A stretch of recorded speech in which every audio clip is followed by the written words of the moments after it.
welcome to Southern Fried Pop Culture. I am Mandy Kay. And I'm Kelly Lee.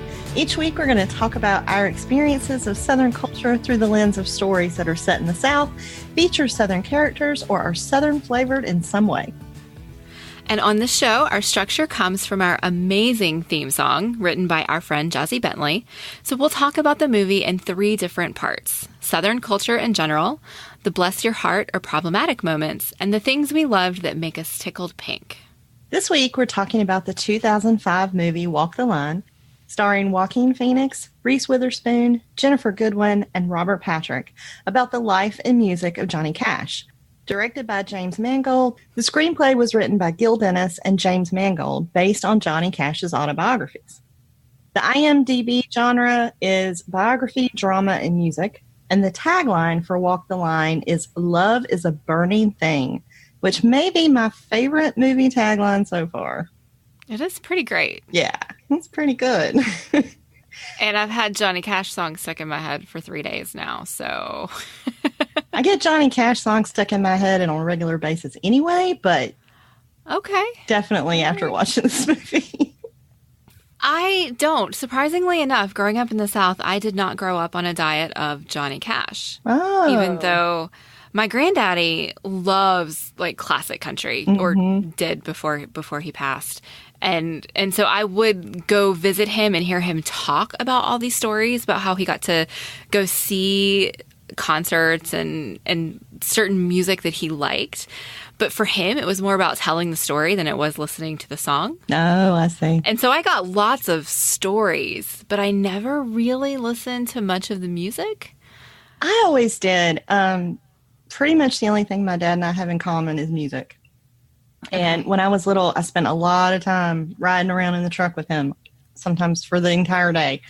And he had a tape collection. And so, like, I got to pick from his tape collection whatever music I wanted.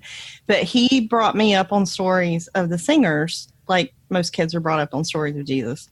So, you know, it wasn't just listening to the music and talking about the lyrics. It was, you know, Don Williams and James Taylor and Jim Croce, Johnny Cash and Waylon Jennings and Chris Christopherson, and like why they became musicians and what their lives were like before and how they so often intersected together and who sang backup for who and who wrote whose songs. And I always loved it. But Johnny Cash was one of my favorites. There's just something about a man in all black. I don't know what it is exactly. Okay. All right. That's fair. Completely fair, especially when you get Joaquin Phoenix to play him on the big screen. So while we are on the subject, because this is not a Southern thing, but I have admitted to being a shallow woman before, and girl, do I have a celebrity crush on Joaquin Phoenix? Because my ex-fiance looks so much like him, they could be brothers. I mean, I kept doing double takes in this movie. It was ridiculous. My ex's hair was longer and his eyes were bright blue, but otherwise, they could have been very much like he could have been a stand-in double. And okay, I got distracted a couple times trying to take notes just from the sheer appreciation of beauty of this man. That is understandable because he does clean up very nice. Oh my God. And you give him a guitar and he can sing, and I am a goner. So, fun fact, they almost had to transpose all of Johnny Cash's songs to a higher key because Joaquin couldn't sing that low. But right before they started filming, he had been practicing so much that his voice dropped and he could do it. Wow, I didn't know that. Yeah. That's fantastic. Yeah, I was super impressed with him and Reese Witherspoon for doing all of their own singing. I think they did all of their own guitar playing and whatever that thing is that she played. Yeah. What was, is that a harp? Is it a harpsichord? It's not a harpsichord. I have no idea what it is. She was amazing. I think it might be a harpsichord, but I'm not positive. Yeah, maybe it is. She was, I mean, some people are just so talented. It's just like, oh, come on. Like, really? You can act and sing and play and write lyrics and okay, whatever. Like, there has to be some past ritual sacrifice going on here. I enjoyed watching them so much. Yes. Just to clarify, it was not a harpsichord. It's called an auto harp. Oh, okay. You learn Just so something you new know. every day.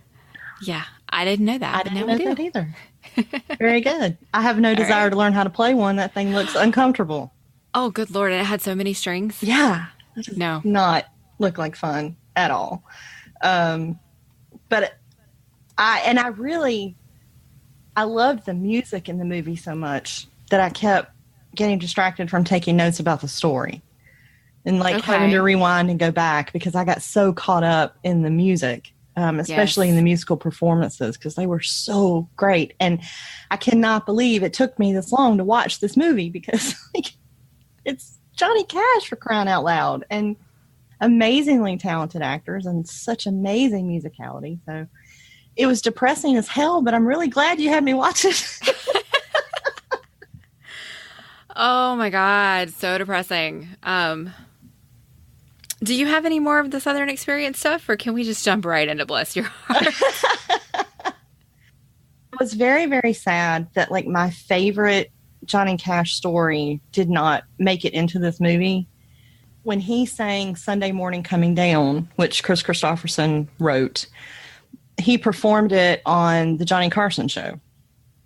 And Okay. ABC tried to censor him against singing the lyrics the way that they actually go, which is, about drugs, because the song is about like a hangover and recovering from that and, that kind of thing. And Johnny Cash sang it the way Chris Christopherson wrote it. And I think it was the first like live television performance of a song with a drug reference. Okay. In the U.S. And I always loved that story, and I loved the relationship between Johnny Cash and Chris Christopherson. And I was really sad not to see that in the movie.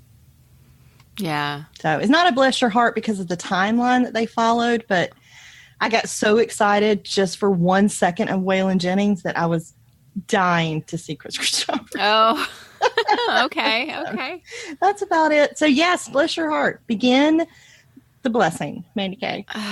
Okay, so I had not seen this movie in years and years, and I just kind of forgot how damn depressing this movie was. Mm-hmm. I think that it's possible when I watched it previously, I was going through a depressive episode, and so it just gave me something to settle into. And so my memory of it is that I really enjoyed the experience, that I loved the movie, that I thought it was fantastic.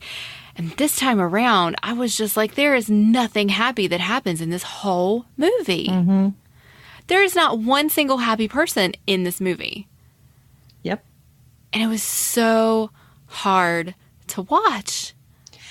I think June held on to a certain amount of happiness, but June was also like a fairy tale princess character because she was so in touch with the good things and so in touch with the good side of things.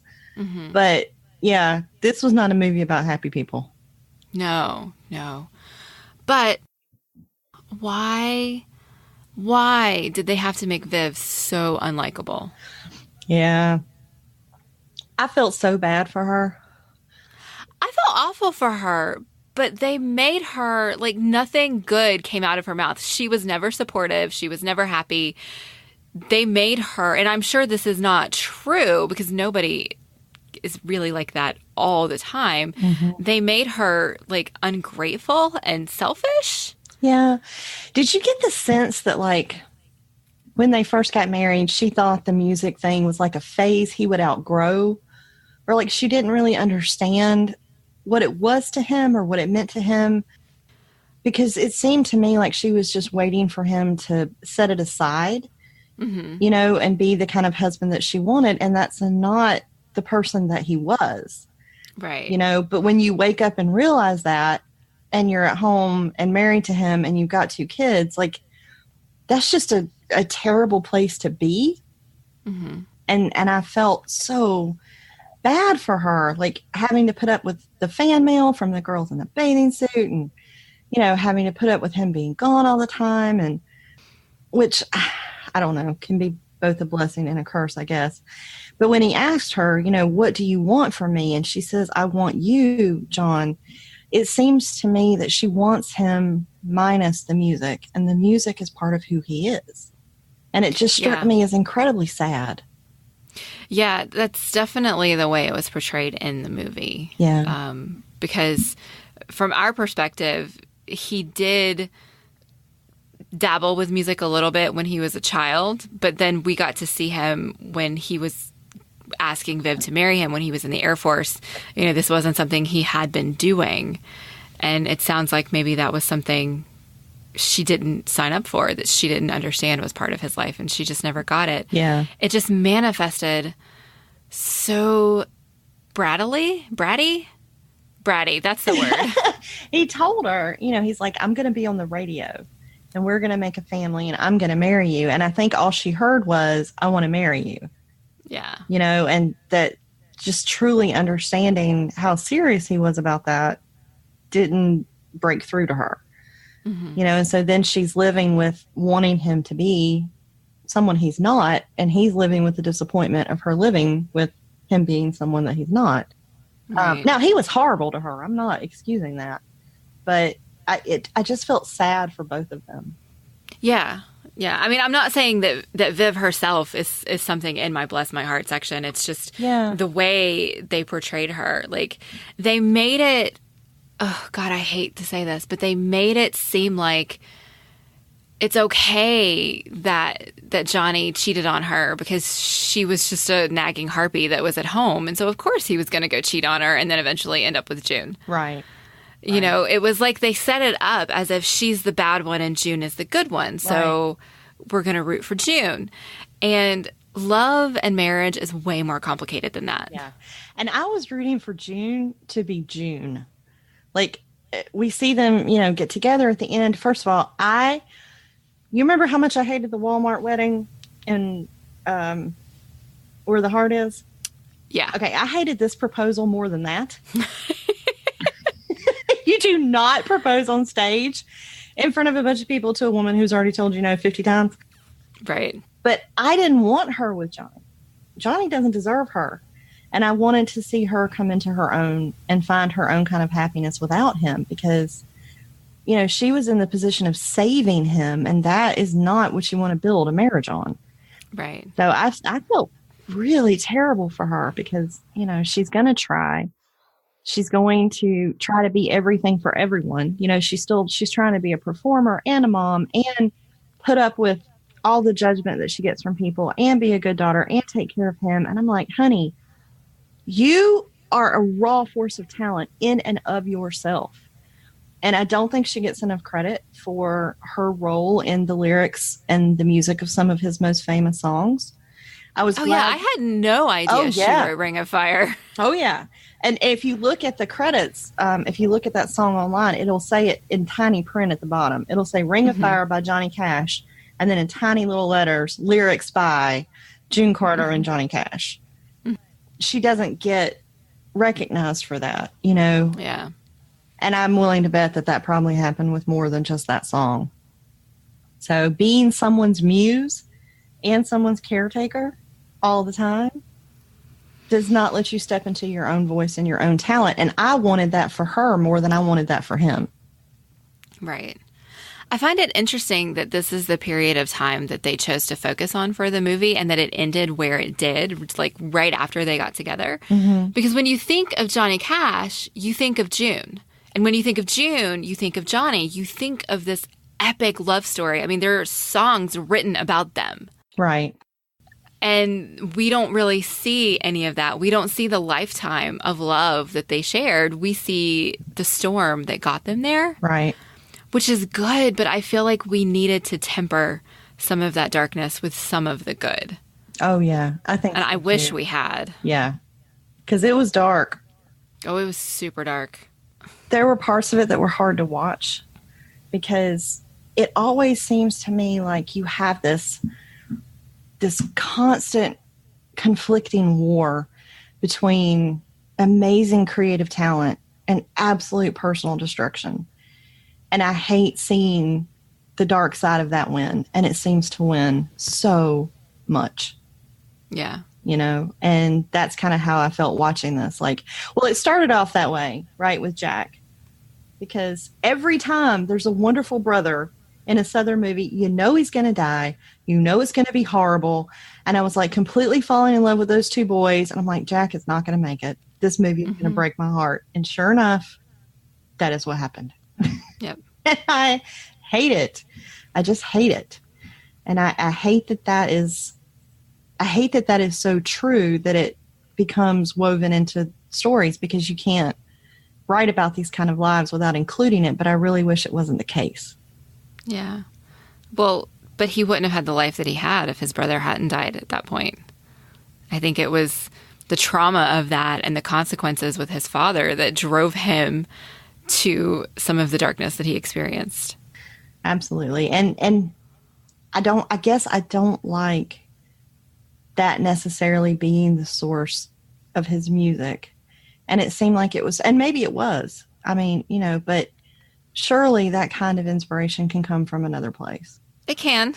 That's me. Can. That's me being all hopeful, optimistic, and romantic, Randy. Who are you, and what have you done with My Kelly Jones? I spent 2 hours watching Joaquin Phoenix. I can't help it. Okay. All right. I have a romanticized view of music, I think.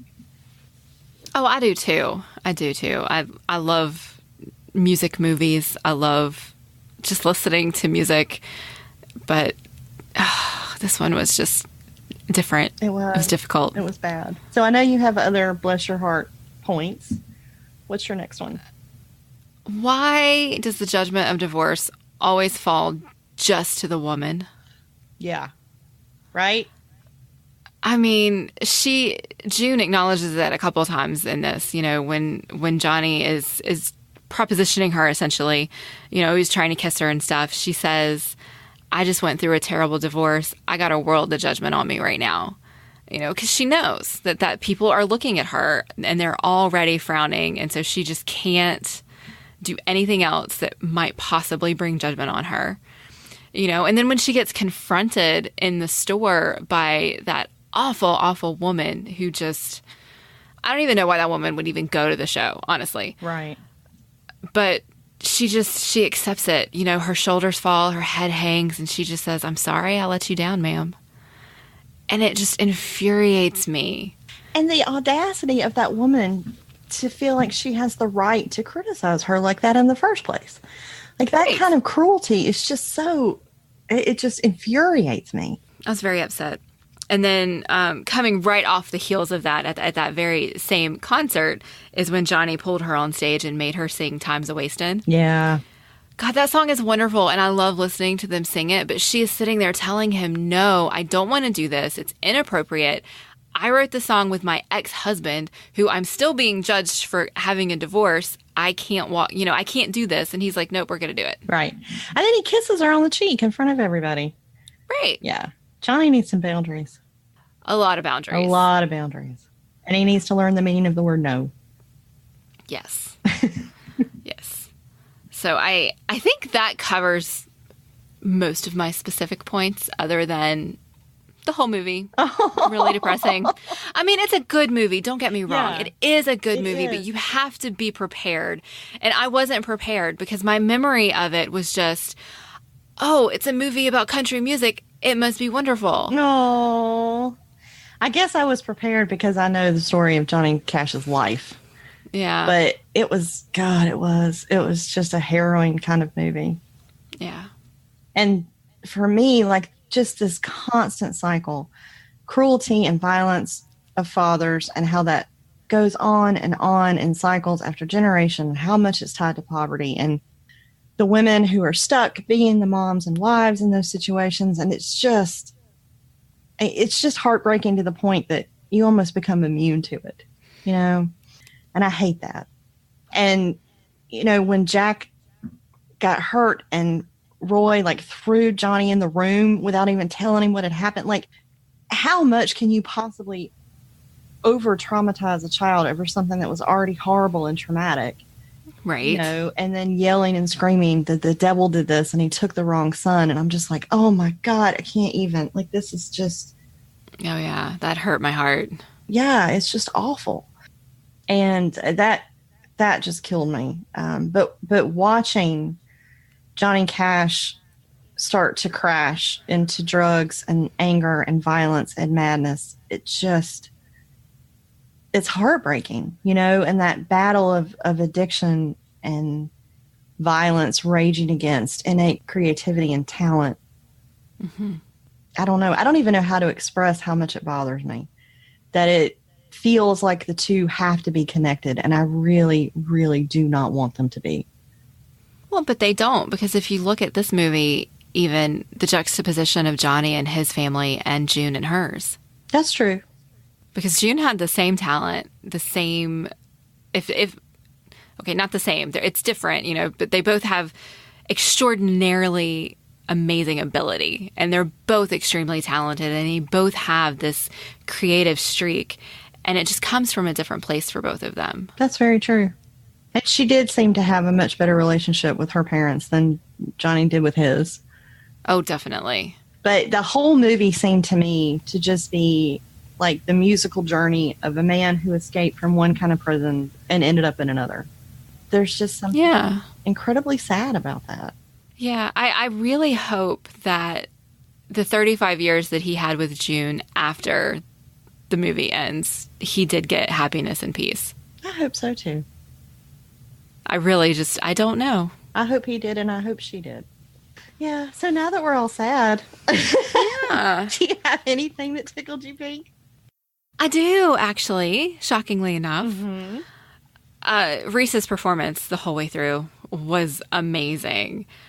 And I love that she stood up for herself when she got mad that they were all drunk and she started throwing bottles and stuff at them. Loved it. That was so great. And the guys were all like, we surrender. That was a good Yes. She has got a spark in her. Mm-hmm. And then I have to mention, I'm going to be shallow too.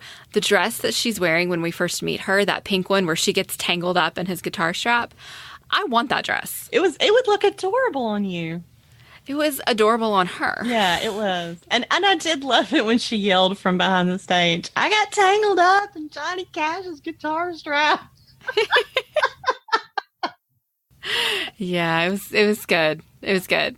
And then when Johnny has his band singing for the guy who he wants to make his record, mm-hmm. and the gospel song is not working, and he's trying to convince the guy to give him another chance. He says something about, do you have anything against God or whatever? And the guy looks at him dead in the eyes and says, it ain't got nothing to do with believing in God, Mr. Cash. It's about believing in yourself. Oh, God. That was probably my favorite moment of the movie, because that producer said, I don't believe you.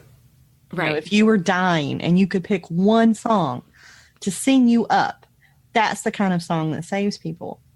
And Johnny picks a song that he wrote, and then it's like, hello, voice. And mm-hmm. the pace picks up and up and up. And now we have music. And it was so freaking fantastic. And I loved that moment of hearing him find his own voice and come into his own song. And mm-hmm.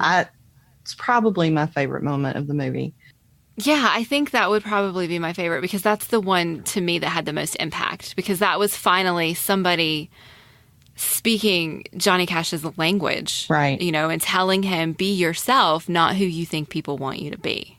Because he had been writing these songs already, but he was doing the gospel because he thought that's what he needed to do. Mm-hmm. And to be given that permission, I guess, watching his face change, watching Joaquin's performance as his face changed and kind of starting out slow and uncertain and then ending up just belting it out. Yeah. It was a good moment. It was great. And the band, like them coming into tune together like that, picking up the pace together when they hadn't practiced. It was so well done. And musicians are magicians. I mean, really, it was so That's fantastic. All I can say. It was so fantastic. Maybe a close tie. I think I would say that was my absolute favorite, but I had a very close second favorite.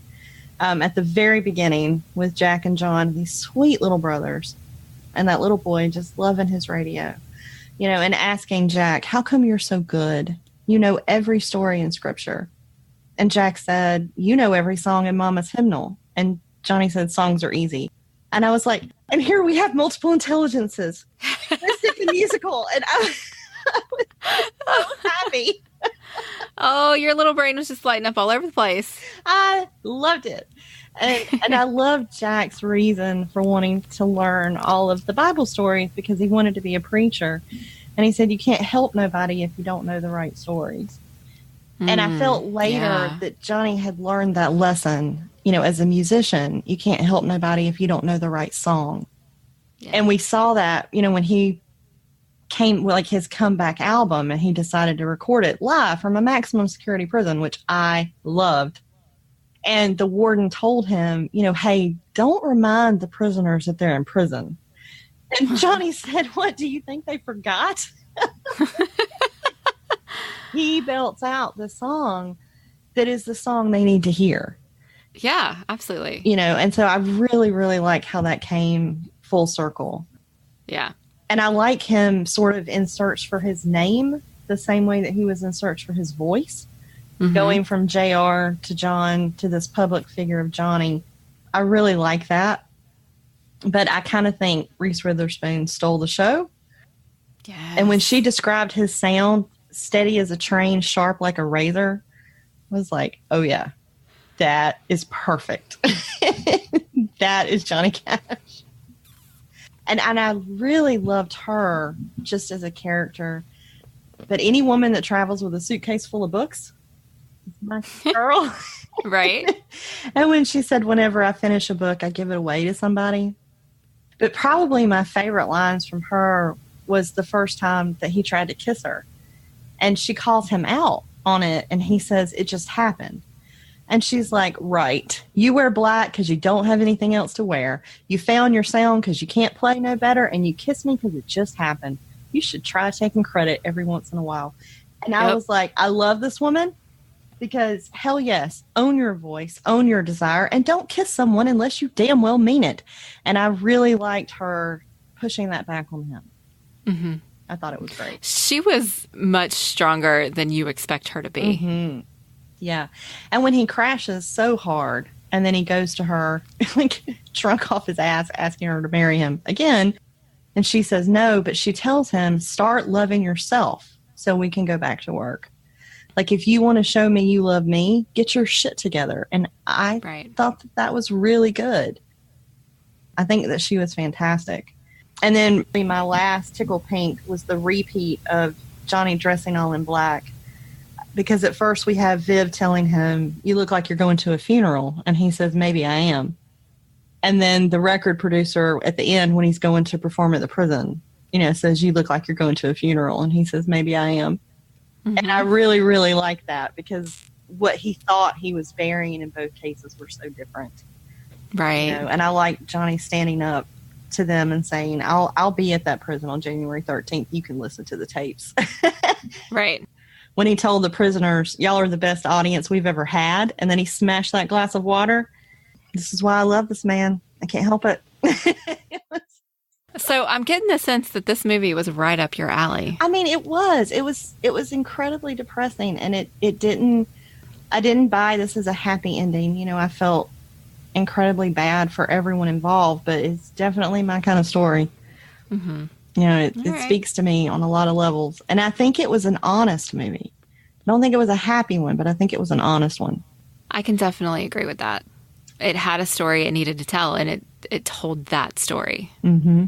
And it did do it very well. It was, again, just very hard to watch. Yeah, it really, really, really was. Except for the musical performances. I could watch those all day. Oh, yeah. That was so, so, so great. Especially when the two of them sing together. Although, I'm not a fan of Jackson. And that was the song they sang the most. But I really like seeing them perform together. I think that they complemented each other so well. They're both so crazy talented. And they just did an amazing job with that part. Absolutely.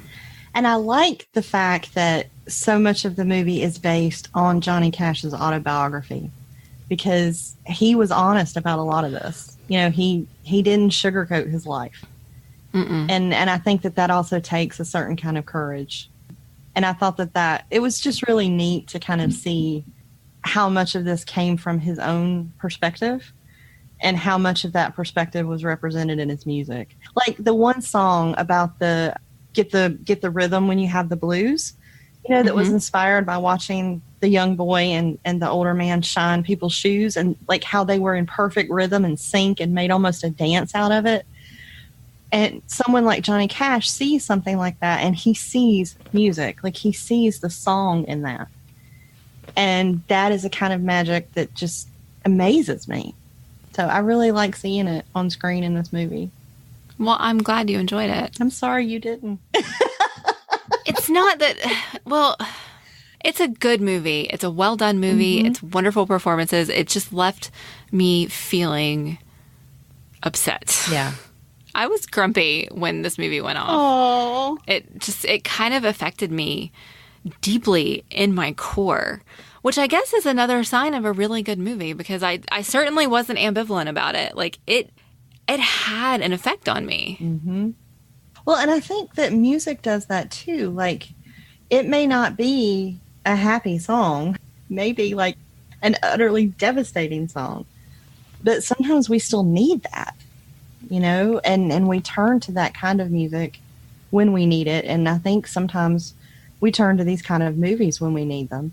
But just sharing life stories without making it polite and without making it neat and tidy, which I think is why the ending bothered me so much, because it felt like it was trying to end neat and tidy. And I like the rawness of it. I like the vulnerability of sharing that kind of story, even when it's incredibly painful.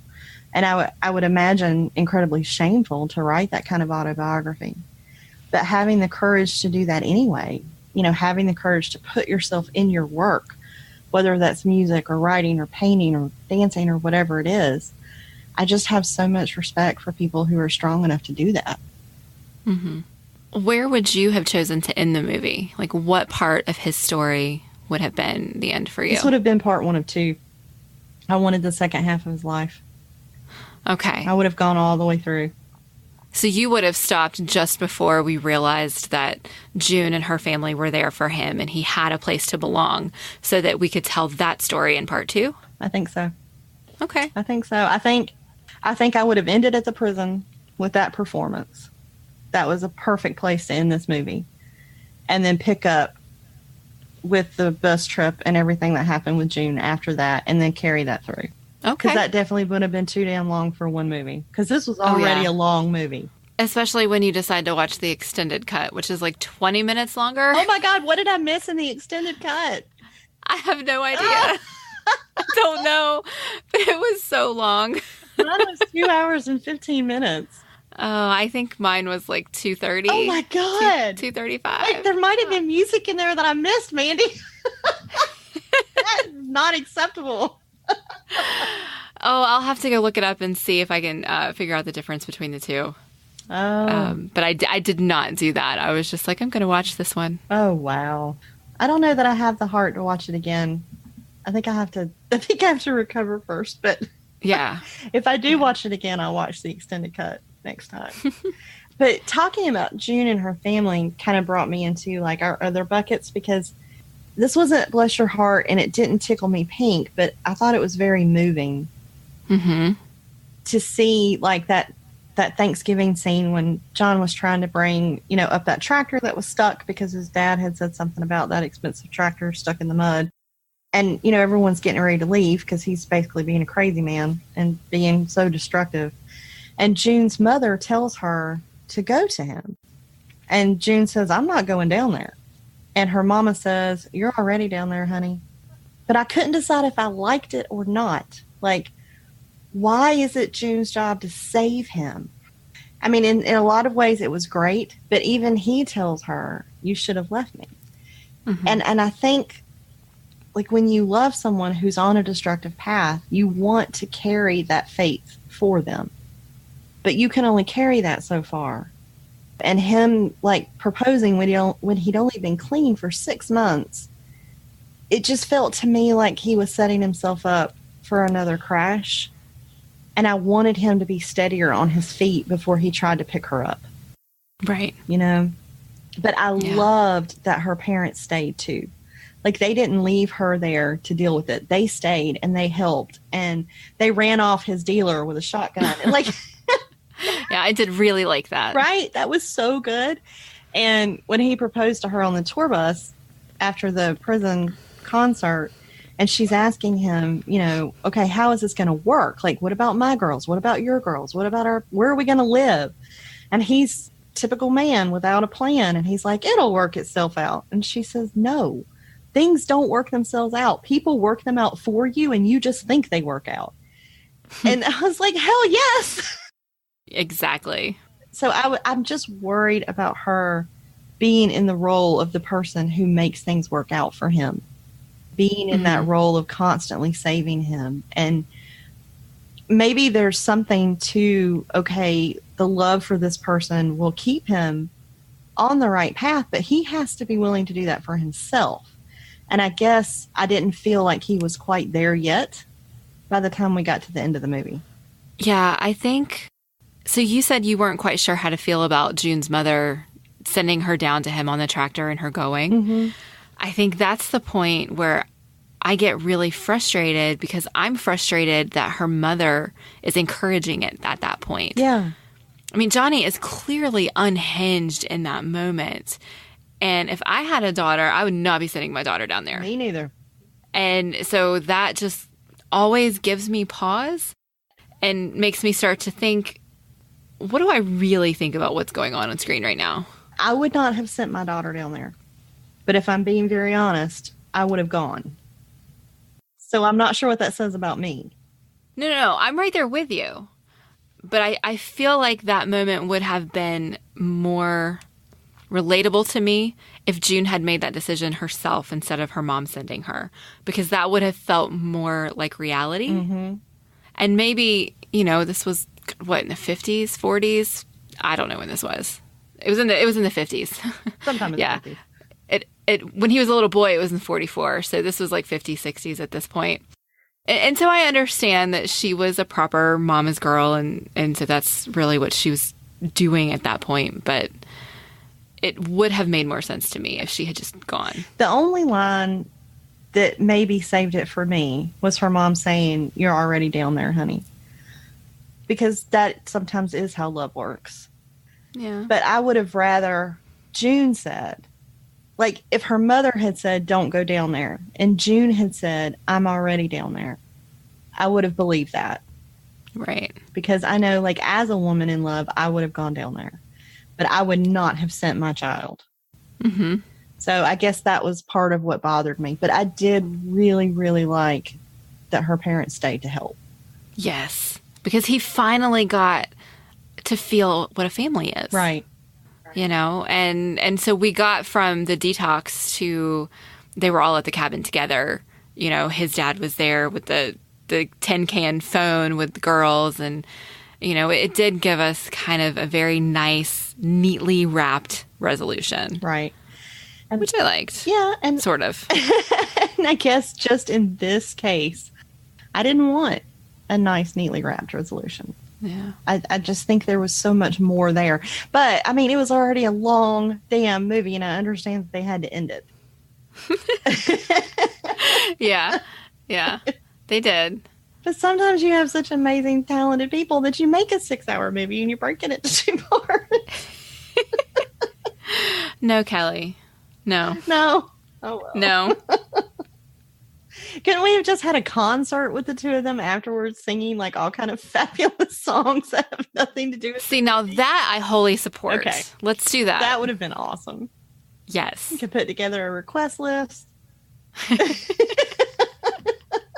Or we could just go on Spotify and listen to Johnny Cash. I wanted to actually sing his songs. I desperately want to hear the two of them together sing Time in a Bottle by Jim Croce. And I desperately want the two of them together to sing Walking Back to Georgia by Jim Croce.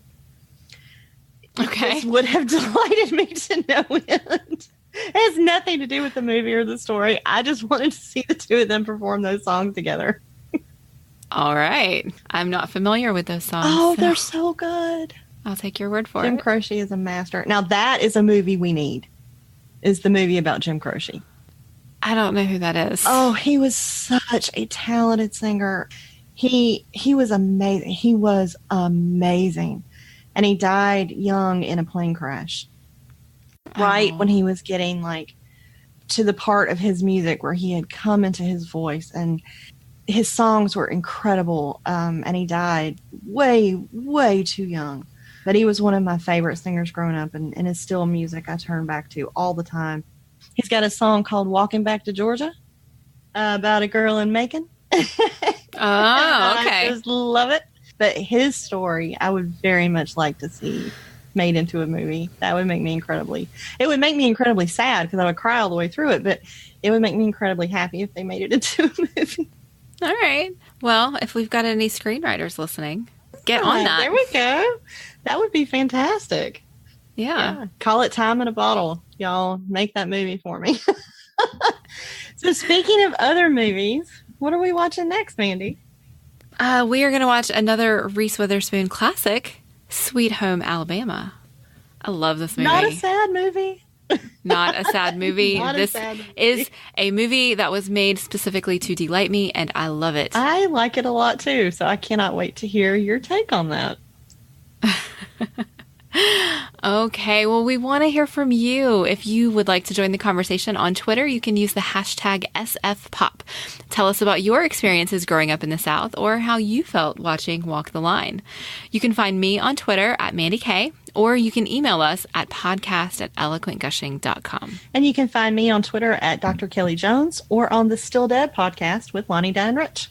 And Southern Fried Pop Culture is funded by supporters like you through our Patreon page. For exclusive content and more, please visit us at patreon.com/eloquentgushing. And speaking of incredibly talented musicians, thank you to Jozi Bentley for our show music.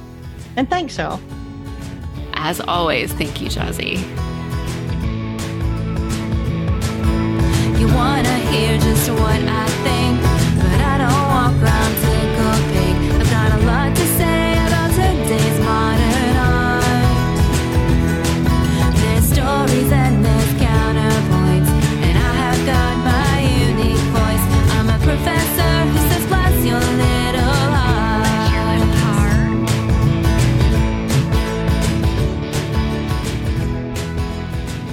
Southern Fried Pop Culture is an Eloquent Gushing production.